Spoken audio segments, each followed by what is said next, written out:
नमस्कार, आप देख रहे हैं न्यूज भारत 24 और मैं हूं आपके साथ अजय झा।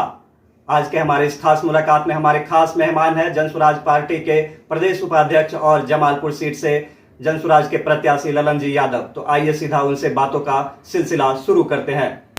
सर, आप एक आईएएस ऑफिसर थे। इस दरमियान आपने बिहार के अलग अलग जिलों में अपनी सेवाएं दी और फिर जब रिटायरमेंट के बाद बिहार में, देश में ढेर सारी पार्टियां थी, बीजेपी, कांग्रेस, आरजेडी, तमाम पार्टियों को छोड़कर आपने जनसुराज को ही क्यों चुना? बिहार में सत्ता परिवर्तन हुए हैं लेकिन चीजें नहीं बदली। जब लालू जी ने टेक ओवर किया था उस समय बिहार सबसे गरीब और पिछड़ा राज्य था। जब नीतीश जी ने टेक ओवर किया उस समय भी बिहार सबसे गरीब और पिछड़ा राज्य है और आज भी बिहार सबसे गरीब और पिछड़ा राज्य है। हमारे प्रणेता प्रशांत किशोर जी ने इसको समझा और उन्होंने कहा कि सत्ता परिवर्तन से नहीं, व्यवस्था परिवर्तन से काम होगा और उस व्यवस्था परिवर्तन का मूल मंत्र होगा सही लोग, सही सोच और सामूहिक प्रयास। जब सही लोग के समूह सत्ता में आएंगे तो वो व्यवस्था परिवर्तन कहलाएगा, क्योंकि वो बिहार के बारे में सही सोच रखने वाले होंगे। वो कोई बालू माफिया नहीं होंगे, वो कोई शराब माफिया नहीं होंगे, वो बिहार की बात करेंगे। इसलिए मैंने जो है जनसुराज पार्टी को चुना, क्योंकि जनसुराज पार्टी जो है व्यवस्था परिवर्तन की बात करती है, क्योंकि बिहार का विकास इसी से हो सकता है। सर, आप जो अभी क्षेत्र में जा रहे हैं, क्षेत्र भ्रमण कर रहे हैं, लोगों से मिल रहे हैं, कितना सपोर्ट मिल रहा है जनता का?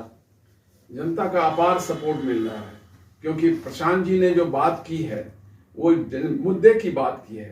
बिहार में पलायन रोकने की बात की है, बिहार में अच्छी शिक्षा व्यवस्था की बात की है, बिहार में रोजगार की बात की है, जो आज के दिन में बिहार का सबसे बड़ा नीड है। क्योंकि बिहार जिसका एक गौरवशाली इतिहास रहा है, आज बिहार जो है फिसड्डी राज्यों में गिनती होती है।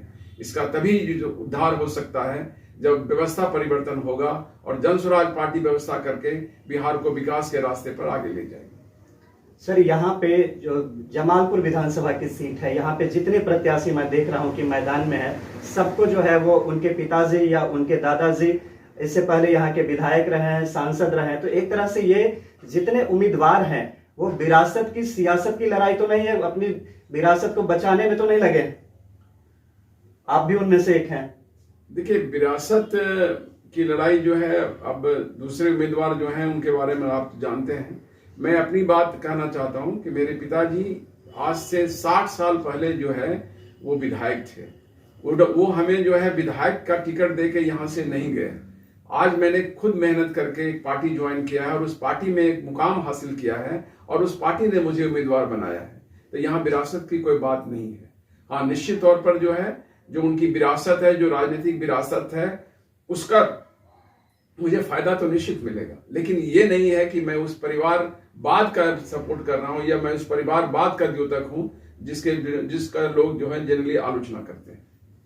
सर, अगर बात करें कि जमालपुर विधानसभा में ये 17 चुनाव विधानसभा का देख चुका है जमालपुर, ये 18वीं चुनाव में इस बार हम लोग पहुंचे हैं, फिर भी जमालपुर में कितना विकास हुआ, इस क्षेत्र की क्या मुख्य समस्या है, इसको थोड़ा बताएंगे। देखिए, ये पिछले अब 30-40 साल का इतिहास लिखिएगा तो जमालपुर का काफी डिक्लाइन हुआ है। आप इसमें देखेंगे कि सक्षम नेतृत्व की कमी रही है। जो जमालपुर पूरे भारत के नक्शे पर जो है जमालपुर कारखाना के लिए फेमस था, आज वह कारखाना जो है शेष मात्र रह गया है। और दुर्भाग्य की बात यह है कि जेपी आंदोलन के जितने अगुवा थे वो बिहार से थे और वो बिहार से तीनों अलग अलग समय में रेल मंत्री रहे। उसके बाद जो है रेल खाना धीरे धीरे डिक्लाइन करके आज शेष मात्र रह गया है। तो जमालपुर का तो एक जो चिन्ह था वो मिट गया है। तो इसको जो आगे ले जाने के लिए, इसके गौरवशाली इतिहास लाने के लिए जो है जनसुराज पार्टी जरूर प्रयास करेगी। कैसे करेंगे सर? कोई रोड मैप है कि कैसे ब्लूप्रिंट कुछ तैयार कर रखा है कि हमने ऐसे काम करना है? हाँ, हमारे पास ब्लूप्रिंट है। सबसे पहले तो जो पूरे बिहार की जो समस्या है वो जमालपुर की भी समस्या है, तो पहले मैं उन चीजों को प्रायोरिटी बेसिस पर लागू करूंगा। सबसे पहला तो है पलायन रोकने की बात। यहाँ के युवा जो पलायन किए हैं उन्हें यहीं जो है रोजगार के लिए अवसर प्रदान किए जाएंगे, यहीं राशि मुहैया कराई जाएगी और वो यहीं रोजगार करेंगे और प्रत्येक माह जो है 10 से 15 हजार रुपए का लाभ प्राप्त कर सकेंगे। दूसरा, यहाँ पर जो है एक अच्छे स्कूल की स्थापना की जाएगी जो कि नेतरहाट टाइप की होगी, जिससे बच्चे यहाँ से पढ़ के निकलेंगे तो वो IAS IPS डॉक्टर और इंजीनियर बनेंगे। साथ ही यहाँ पर जो है, जो हमारी पार्टी का है कि महिलाओं को व्यवसाय के लिए ऋण दिए जाएंगे जिससे महिला का उत्थान हो सके, वो यहाँ मैं करूँगा। उसके बाद मैं देखता हूँ कि बिहार में हमारे जमालपुर विधानसभा में सबसे बड़ी कमी जो है, एक अच्छे अस्पताल की कमी है। वो मैं प्रयास करूंगा कि अपने टेन्योर में जब मैं जीत जाता हूं तो उसे स्थापित करूं। जमालपुर विधानसभा के डिफरेंट भौगोलिक क्षेत्र में कम से कम 3 रेफरल अस्पताल में खुलवाने का प्रयास करूंगा। साथ ही जो है, मैं यह प्रयास करूंगा कि एक प्राइवेट इन्वेस्टमेंट के थ्रू यहाँ एक अच्छे अस्पताल की स्थापना हो, जिससे कि यहाँ के मरीज जो है लाभ उठा सकें। यहाँ यदि किसी को हार्ट अटैक हो जाता है तो उसे सीधे पटना रेफर किया जाता है, और पटना जाते जाते जो है लोग दम तोड़ जाता है, क्योंकि यहाँ से पटना की दूरी अभी भी जो है लगभग 3.5 घंटे की है। उसके बाद जो है, यहाँ शिक्षा के क्षेत्र में महिला शिक्षा के लिए मैं इस पूरे जमालपुर विधानसभा में एक महिला डिग्री कॉलेज की स्थापना करने का प्रयास करूंगा। साथ ही यहाँ जो ऋषि कुंड है और काली पहाड़ है, इसे पर्यटन स्थल के रूप में डेवलप करने का मैं प्रयास करूंगा। सर, एक ताज़ा मामला अभी जो है, सबसे मतलब हॉट सीटों में से एक मोकामा का सीट, वहाँ की अगर बात करें तो जो दुलारचंद यादव थे जिनकी हत्या कर दी गई है, वो पहले राजद के समर्थक थे और इस चुनाव में वो जन स्वराज के प्रत्याशी के सपोर्ट में वो अपना पूरा कैंपेन कर रहे थे, और एक दुर्भाग्यवश कहिए, एक हादसा कहिए, हत्या हो जाती है, मौत हो जाती है, और ऐसे में यादवों में भारी आक्रोश देखने को मिल रहा है। तो क्या लगता है कि यादव समाज में जो आक्रोश है, वो आक्रोश एनडीए के तरफ भी है और राजद के तरफ भी है, तो उसका फायदा जन स्वराज को मिलेगा, क्योंकि वो जन स्वराज के लिए प्रचार कर रहे थे? सबसे पहले तो मैं ये कहना चाहता हूँ कि डेमोक्रेसी में वायलेंस का कोई जगह नहीं है, और इसकी मैं घोर निंदा करता हूँ। जो भी जहाँ से भी ये अपराध हुआ है, उसे कानून जो है उसमें अपनी जो कानून सम्मत उस पर कार्रवाई होनी चाहिए, और फायदे और घाटे की बात इसमें मैं नहीं जानता हूँ। अब उनकी हत्या हुई है, अब इसके इनके रिएक्शन में जिसको जो है लाभ हानि होगा वो अपना होगा। नहीं, इसमें तो जो है मुख्य जिसके ऊपर आरोप लगा है वो बाहुबली आनंद सिंह, उनकी गिरफ्तारी भी हो चुकी है। जो जन स्वराज के जो प्रत्याशी है उनके लिए भी छापेमारी जारी है कि उनको भी गिरफ्तार किया जाए, इस तरह का मतलब आदेश आया है। लेकिन जो यादवों में जो आक्रोश है वो थमने का नाम नहीं ले रहा है। वो लगता है कि भाई जिस दल को हमारे नेता जो सपोर्ट कर रहे थे उनकी हत्या कर दी गई है, तो यादवों का ये आक्रोश किधर जाएगा? देखिए, ये तो हमारे बिहार में या देश में जाति एक रियलिटी है, और जिस किसी जाति के किसी व्यक्ति का और उसके एक नेता का हत्या होता है तो नेचुरली उसका रिएक्शन होगा।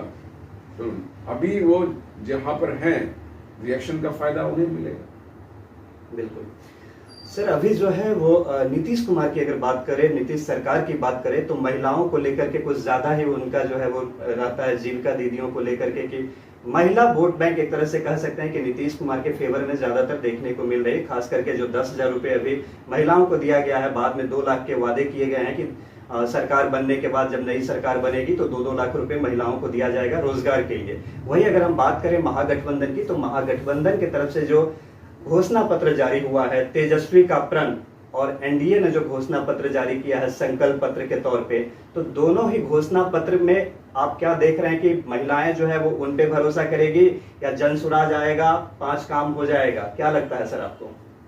इस बार मैं आपको ये बताना चाहता हूँ कि हमारे प्रणेता ने जो 2025 के चुनाव का एजेंडा सेट किया है जी, वो बहुत यूनिक है। उन्होंने मुद्दे की बात की है। भारत में या बिहार में जो है इस तरह के मुद्दे की बात पर जो है राजनीति कम होती है, इलेक्शंस कम होते हैं, लेकिन उन्होंने सेट किया है, और उनका जो मुख्य मुद्दा है पलायन रोकना है और रोजगार पैदा करना है। तो अब इसी एजेंडा पर जो है वो लोग अपना काम कर रहे हैं। लेकिन नीतीश जी जहां उन्होंने महिलाओं के लिए घोषणा की है, वो महिलाओं के लिए घोषणा नहीं है, वो जीविका दीदियों को 10-10 रुपया भी दिए हैं। हमारे जो है जन स्वराज के प्रणेता के प्रेशर में जो है वो ऐसा काम कर रहे हैं। और जहां तक आरजेडी के नीति तेजस्वी जी ने जो घोषणा किया है माई बहन की योजना, वो तो मुझे लगता है कि एक मात्र जुमला है, क्योंकि वो कहते हैं कि प्रत्येक महिला को प्रति माह 2,500 रुपये दिए जाएंगे। लेकिन सर झारखंड में जो सरकार है हेमंत सोरेन की, वहां पे तो महिलाओं को मिल रहा है 2,500 रुपये नहीं, मैं प्रति माह। पहले उनकी बात कर देता जी, हूं। जी, जी। हमारा आप जानते हैं कि बिहार का बजट लगभग 3 लाख करोड़ रुपए का है। उसमें भी प्लान और नॉन प्लान है। प्लान बजट लगभग 1 लाख करोड़ रुपए का होता है। आप जो बिहार की आबादी है 13 से 14-15 करोड़ है, इसका यदि आधी को आप महिला मान लें, मान लिए 5 ही करोड़ महिला मान लें, तो 5 करोड़ गुना 2,500 कितने होते हैं आप जोड़ लीजिए। क्या उतना का आपका प्लान बजट है? तो आप पैसे कहां से लाएंगे? तो आप तो जो है पैसे आपके पास है नहीं और आप घोषणा कर रहे हैं। तो नीतीश जी भी ये कर रहे हैं कि ये तरह से सरकारी घूस दे रहे हैं लोगों को, और ये जो है अपना जुमला पढ़ रहे हैं। क्योंकि हमारे प्रशांत जी ने जब रोजगार की बात की, जब पलायन रोकने की बात की, तब इन्हें कुछ कहना था। तो ये तो मात्र जुमला मात्र है। और नीतीश जी जो है अपना खजाने खाली कर रहे हैं, वो सरकारी पैसा का घूस देकर जो है वोट खरीदने का प्रयास कर रहे हैं महिलाओं के नाम पर। सर तेजस्वी जी का एक और ये उन्होंने जो मैनिफेस्टो जारी किया है उसमें उन्होंने कहा कि हर एक परिवार में एक एक सरकारी नौकरी दी जाएगी। क्या लगता है ये संभव है? देखिए, पहले तो कोई भी बात जो है धरातल पर होनी चाहिए। आप सरकारी नौकरियां कितनी हैं ये आप देख लीजिए। स्वतंत्रता से अभी तक जो है बिहार में कितनी सरकारी नौकरियों में लोगों को नौकरी मिली है ये आप देख लीजिए। हमारे यहाँ जो है, जैसा अभी मैंने थोड़ा देर पहले कहा, लगभग हमारी बिहार की आबादी 14 करोड़ है। तो लगभग 5 करोड़ हमारे यहाँ परिवार हैं जी। तो 5 करोड़ परिवार को यदि मान लीजिए कि एक एक परिवार में एक एक नौकरी दी जाएगी, तो 5 करोड़ नौकरियां होती हैं। आप देख लीजिए सरकारी नौकरियां कितनी हैं। तो ये तो जुमला मात्र है। सर इन दिनों एक बयान जो है वो काफी चर्चा में है। आईआईपी पार्टी के जो आईपी गुप्ता हैं, पार्टी के राष्ट्रीय अध्यक्ष हैं, लेकिन उनकी भाषा जो है वो एक गवार की तरह भाषा है। वो जिस तरह से कुछ जातियों को टारगेट करके मतलब गालियां देते हैं, उन्होंने खुलेआम मंच से कहा है कि हाँ, यादव अगर लाठी दिखाए तो यादव, राजपूत, भूमिहार, इन सब के गला में दांत फंसा दो, दांत फंसा के गला काट दो। तो ये कहां तक सही है? आप इसको कैसे देखते हैं? इस तरह की बात डेमोक्रेसी में, राजनीति में जो है, इसकी मैं घोर निंदा करता हूं। और एक जाति सूचक नाम लेकर जो है उस जाति के लोगों को इस तरह से कहना, तो उस पूरी जाति के लोगों को यह सोचना पड़ेगा कि उसका जवाब वो कैसे देंगे। और आश्चर्य तो ये है कि जिस महागठबंधन के हिस्सा हैं, अभी उनसे कोई रिएक्शन नहीं आया है। और क्यों नहीं आया है लोगों को जानना चाहिए। केवल उन जाति का सपोर्ट लेना चाहते हैं, और जब ऐसे लोग जो है इस तरह से हिंसा की बात करते हैं उन जातियों के बारे में, तो आप जो है उसकी निंदा भी नहीं करते हैं। तो इन जाति के लोगों को सोचना चाहिए कि उनका रहनुमा कौन है। साथ ही मैं ये कहना चाहता हूं कि ये जो महागठबंधन के लोग हैं या जो लोग यहाँ पर हैं, वो विचार करें कि अभी जो है ये महागठबंधन में इस तरह की बात कर रहे हैं, और जब इलेक्शन के बाद जो है ये किस तरह की बात करेंगे वो इसको समझ लें।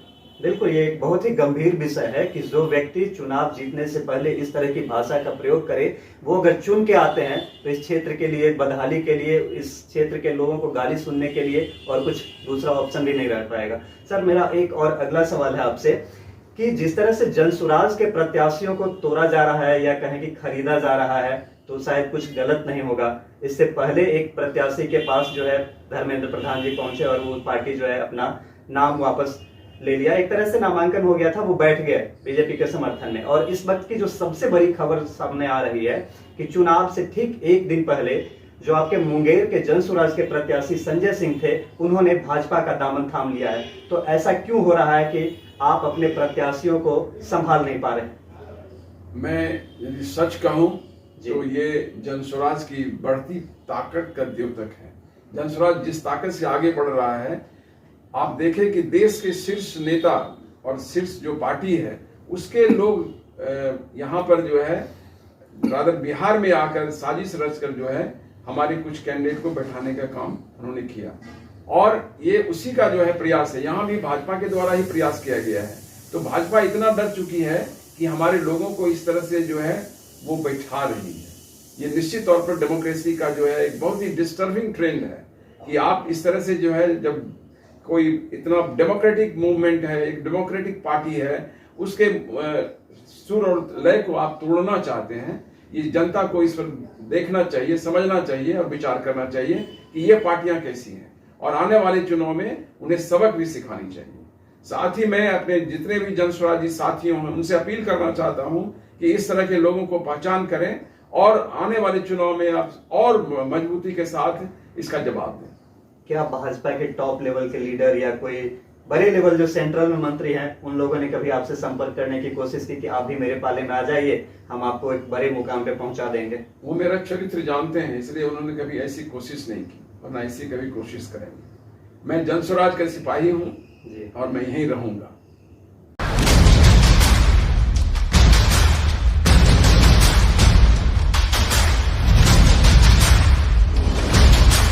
सर, अगर बात करें टूरिज्म की, तो बिहार में ऐसे हर एक जिले में ऐसे जगहों की भरमार पड़ी हुई है, लेकिन सरकार उस पर ध्यान नहीं दे पा रही है। उन जगहों को अगर हम एक ऐतिहासिक धरोहर के रूप में उसको प्रस्तुत करें तो टूरिज्म में जो है वो बढ़ावा होगा, अलग अलग राज्यों के लोग यहाँ पे आएंगे, विदेशों से भी लोग यहाँ पे आएंगे।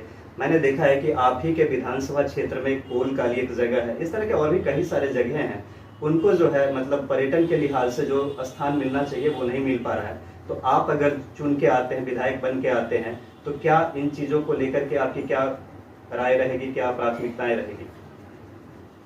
यहाँ ये मैं कहना चाहूंगा कि आजादी से लेके अभी तक जो है इसको नेग्लेक्ट किया गया है। हमारे यहाँ ऋषि कुंड है जो गर्म जल का उसमें झरना है और पेरिनियल सोर्स ऑफ वाटर है, और दूसरा जो है यहाँ काली पहाड़ है। इन दोनों स्थलों को निश्चित तौर पर पर्यटन स्थल के रूप में यहाँ डेवलप किया जा सकता है और मैं निश्चित प्रयास करूंगा। सर, आप जब कह रहे हैं कि हम पलायन रोकेंगे तो फिर यहाँ रोजगार के साधन कैसे उपलब्ध कराएंगे? बच्चों को अच्छी पढ़ाई के लिए अलग अलग राज्यों में जाना होता है। मैं जाके देख रहा हूँ कि उड़ीसा हो, आंध्रा हो, तमिलनाडु है, वहाँ पे जितने इंजीनियरिंग कॉलेज है उसमें आधे से ज्यादा बच्चे बिहार, झारखंड, यूपी के होते हैं। देखिए, पलायन दो तरह के हैं। मैं हमारे पार्टी या हमारे प्रणेता ने जो पहली बात की है, उन्होंने दोनों पलायन की बात की है, लेकिन जो हमारी प्राथमिकता होगी ये डिस्ट्रेस पलायन रोकने की है। जो नवयुवक यहाँ से 10 से 12 हजार के रोजगार के लिए दूसरे स्टेट जा रहे हैं, उनको रोकना मेरी पहली प्राथमिकता होगी। और आप जानते हैं कि ये हम लोग इन नवयुवकों को यहाँ धन मुहैया करके इनको स्वरोजगार के अवसर उपलब्ध कराएंगे और इसी से वो 10 से 15 हजार रुपया यहाँ पर कमाएंगे, उसका लाभ करेंगे। पलायन के लिए मुख्य जिम्मेवार आप किनको मानते हैं, लालू सरकार या नीतीश सरकार को? नहीं, ये तो मतलब पिछले लगभग 60 के दशक के बाद से जो नेतृत्व है वो सक्षम नेतृत्व नहीं रहा है। मैं इन लोगों को जो है पलायन का जिम्मेवार मानता हूँ। सर, आप एक प्रशासनिक अधिकारी रहे हैं, तो एक सबसे जो मतलब जीता जागता एक प्रश्न है वो ये है कि आजकल भ्रष्टाचार बहुत ज्यादा बढ़ गए। अगर आपको थाने में एक रिपोर्ट दर्ज करवानी होती है तब भी पैसों के डिमांड किए जाते हैं। अगर हम ब्लॉक में जाएं, अगर एक रसीद कटवानी हो तो कई बार चक्कर लगाने होते हैं, बिना पैसे दिए कोई काम नहीं हो पाता है। तो इनको लेकर के जो समस्याएं हैं, जो आम जनता जो झेल रही है, उसको लेके क्या कहेंगे आप? भ्रष्टाचार काफी है बिहार में और पिछले 10 वर्षों में ये काफी चरम सीमा पर पहुंच गया है और एक भ्रष्ट अफसरशाही जो है इस राज्य का एक यूएसपी बन गया है। तो हमारा तो आप जैसे जानते हैं कि जो सत्ता परिवर्तन की बात नहीं, हम लोग व्यवस्था परिवर्तन की बात कर रहे हैं और उसमें ये कह रहे हैं कि सही लोग, सही सोच और सामूहिक प्रयास। जब सही लोग सत्ता में आएंगे तो निश्चित तौर पर उनकी सोच जो सही होगी उससे भ्रष्टाचार खत्म होगा। सर, प्रशांत किशोर जी ने एक दावा किया था कि जैसे ही हमारी सरकार बनेगी, हमारी सबसे पहली प्राथमिकता होगी कि बिहार में जो शराबबंदी लागू है उसको हम फिर से चालू करेंगे, क्योंकि इससे राजस्व का नुकसान होता है। तो एक तरफ जहां जब शराबबंदी हुई थी तो पक्ष और विपक्ष के जितने तमाम नेता थे, दोनों की सहमति से ये हुई थी, सबने स्वीकारा कि बिहार में शराबबंदी होनी चाहिए थी। लेकिन यहाँ पे जो है सब कुछ तो प्रशांत किशोर जी अच्छी अच्छी बातें करते हैं, लेकिन क्या बिहार में शराबबंदी खत्म करके फिर से शराब अगर बिके तो वो सही है क्या? देखिए, ये शराबबंदी का जो प्रोविजन है हमारे संविधान के डायरेक्टिव प्रिंसिपल स्टेट पॉलिसी में कि हम लोग प्रोविजन लागू करने का प्रयास करेंगे, लेकिन बिहार में जो लागू किया गया है, अब क्या ये लागू है प्रोविजन? होम डिलीवरी हो रहा है।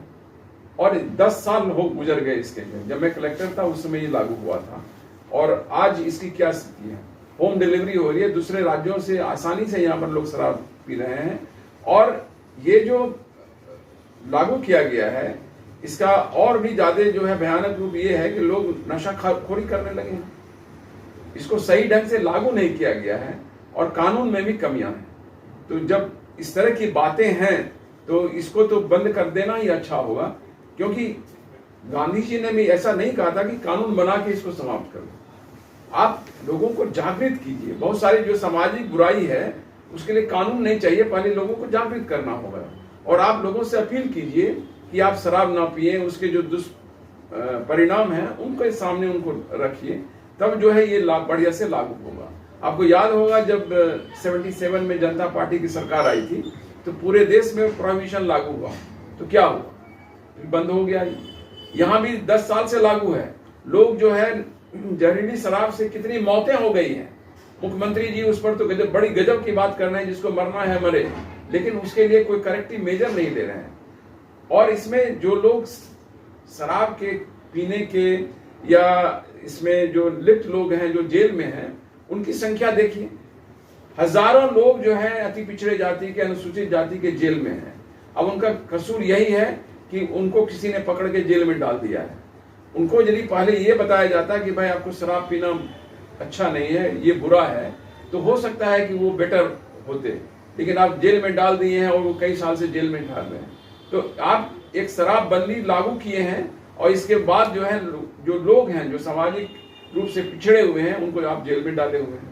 तो इसमें सर एक चीज और देखने को मिल रहा है कि जो युवा वर्ग है, जिनको कॉलेज में पढ़ाई करनी चाहिए, स्कूलों में होनी चाहिए, छोटे छोटे बच्चे भी इस शराब बेचने में वो संलिप्त हैं। खास करके कई बार खबरें इस तरह की भी बनी और वो साबित हुआ कि कुछ पुलिस के लोग भी इस शराब को भिजवाने में शामिल हुए हैं, हालांकि वो सस्पेंड भी किए गए। तो ऐसे में कैसे रुकेगा ये चीज?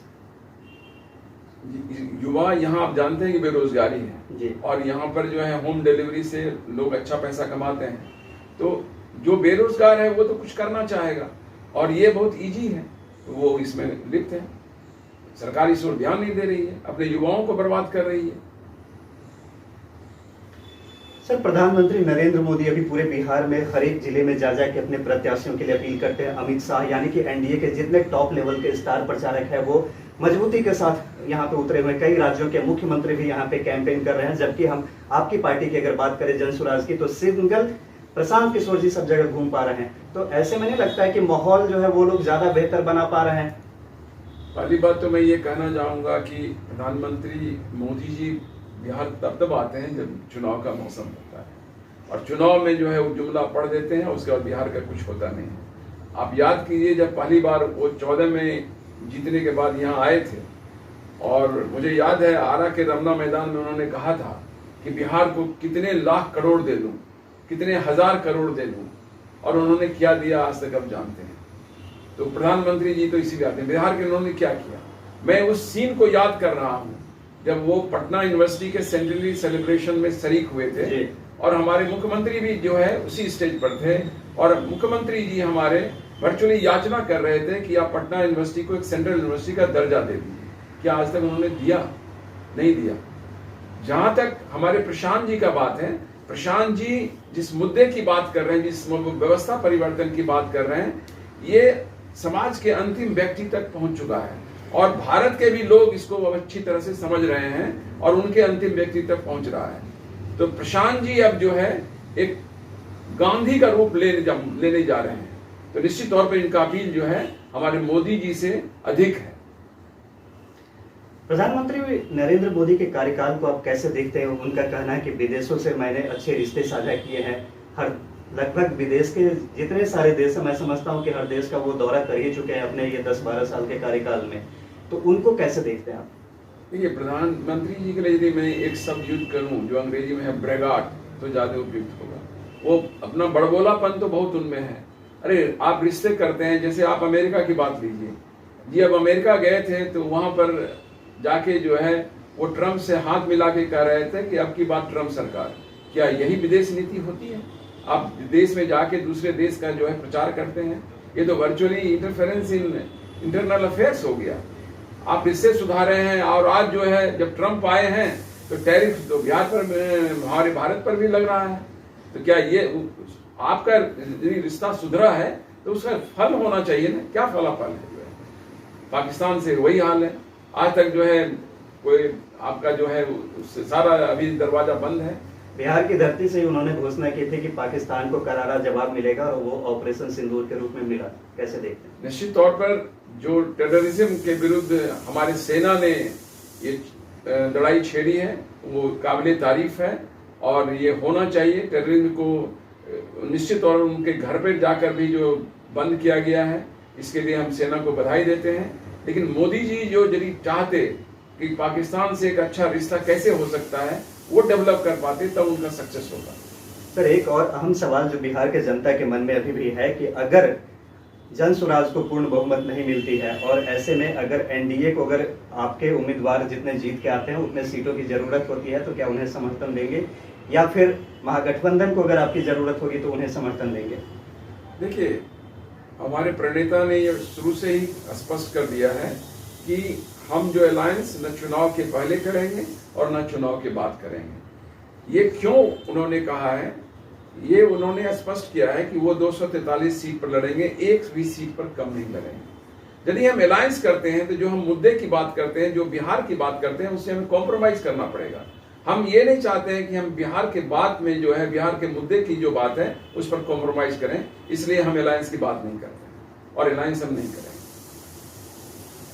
सर, बिहार में कितने सीटें आप लोग जीत रहे हैं? दावा तो प्रशांत जी करते हैं कि या तो हम अर्श पे होंगे या फर्श पे होंगे, आपका क्या आंकड़ा है? जिस तरह से प्रशांत जी ने व्यवस्था परिवर्तन की बात की, बिहार के मुद्दे की बात की, ये अब समाज के अंतिम व्यक्ति तक पहुंच चुका है।